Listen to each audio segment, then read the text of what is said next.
Welcome to Jackie's Craft Table. Hi, thanks for joining me.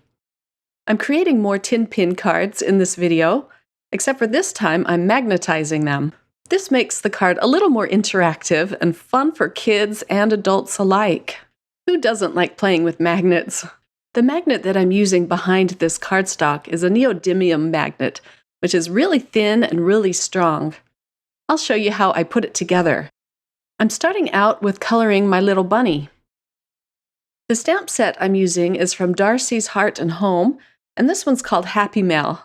I really like this stamp set because you can use it all year round. It does include an Easter sentiment, but it also has a sentiment that says, "Sending you happy mail."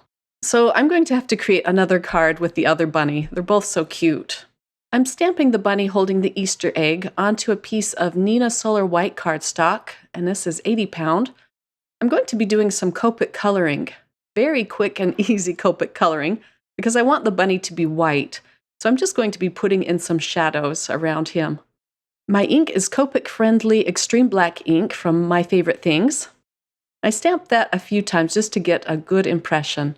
The tin pin was very easy to duplicate because you're just coloring in the little cheeks and the nose. I used the R81 marker on his little cheeks and then blended that out with the 0 marker. It looks a little wet and gray at first, but that goes away as it dries. I'm using a few cool gray markers just to add a little dimension to this bunny.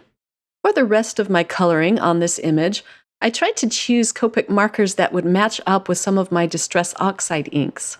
I'm going to be stamping out paint spatters all around this bunny, and I wanted them to match the details on the apron and the egg and the bird. I've selected springtime colors for this card. I had a lot of fun matching up these two art mediums, the Copics and the Distress Oxides. It was another good lesson for me to familiarize myself even more with the Copics in my collection. I'm getting to the point where I'll see a color and I can relate it to one of my Copic markers. I'll see a pink color, for example, and I'll think to myself, oh, that looks like a RV25, and so forth. I've created masks for the bunny and the little bird, and now I'm going to put this back into my mini Misty and pull out my ink spatters stamp set from Altenew. This set is called a Splash of Color. I've used it a lot in my craft room to make cards, but I've never shown it on one of my videos. It's one of my favorite sets. I'm going to ink up these spatters with some Distress Oxides. The oxides I'm going to be playing with are Squeezed Lemonade, Shaded Lilac, Cracked Pistachio, and Picked Raspberry, and they match very well with my Copic coloring. I'm just randomly picking stamps and inking them up with these 4 colors. I just want this to be a bright, fun springtime card. Here is the Squeezed Lemonade, and you can really see it coating your stamp. I do end up stamping these up more than once, just to get a nice, solid impression. The mask is going to protect my white little bunny from all of these spatters. You wouldn't even have to use a stamp set like this. You could do some ink smooshing with these Distress Oxides, or spattering the colors with a wet paintbrush. However, I do like the cute shapes of these stamps and the control that they give me.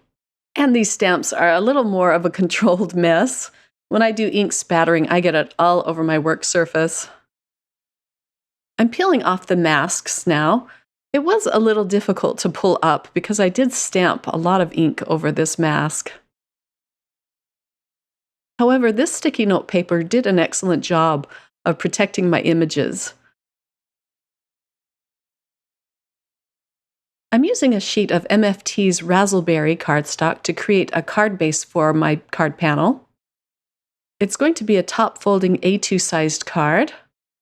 I'm just scoring it here in the middle at 5.5. I finally got a new bone folder. The one I had kind of a nick in it, so it was scraping my paper. I'm really enjoying this Teflon bone folder. I did cut this card panel down to 5.25 by 4, just so that the card base will peek through the edges. And now I'm creating a frame for it. I just love how these ink spatters carry on to the edge of these frames, but yet there's still a lot of white space. Just makes the images pop. I'm using some dry adhesive to adhere down my first piece of this panel. The next two pieces of this panel I'm going to pop up with some craft foam. And I have to cut it down so it's narrow to accommodate this frame. The foam tape that I'm using behind these two panels is about the same thickness as the magnet I'm going to be using. So they're both pretty thin, and I like that they don't add a lot of bulk to this card, or weight. Before I put foam tape on the back of my middle panel, I'm going to stamp out my sentiment. I'm using some more extreme black ink for that, and I do end up stamping it up a couple of times just to make it stand out against this colorful background. Now I can adhere my second frame, and I'm just being very careful to align that perfectly. And then I can adhere the magnet onto the back of my card panel. I'm just using some score tape for that. I adhere this magnet a little off-center from the bunny's face. For some reason, the tin pin wanted to sit on the edge of the magnet. So that's why I had to put my magnet a little off-center. I didn't want my tin pin to keep shifting from the bunny's face. Now I can peel off all of the release paper and center that in the middle of my card. One thing to keep in mind is that you don't want to use your regular refrigerator black magnets for this project. They're just not strong enough to hold the tin pin through the cardstock. So I would recommend these neodymium magnets, and I'll have a link on my website if you're interested. They are pretty inexpensive. I just purchased mine off of Amazon. Now for a bit of Wink of Stella.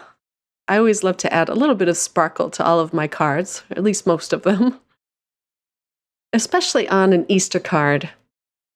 And now for the magnetized tin pin. It just adds a cute, unexpected pop of shine and dimension. And if you use a magnet behind it, the people who receive your cards won't have to rip off the tin pin to see what's behind it. Please like this video and subscribe to my YouTube channel. You can also click on the bell if you'd like to be notified when I publish a new video. And don't forget to share this video on your favorite social media. Thanks for joining me today. Happy spring and happy Easter. I hope you all get a chance to sit down and create something awesome. And I'll be back real soon with another card video. Bye!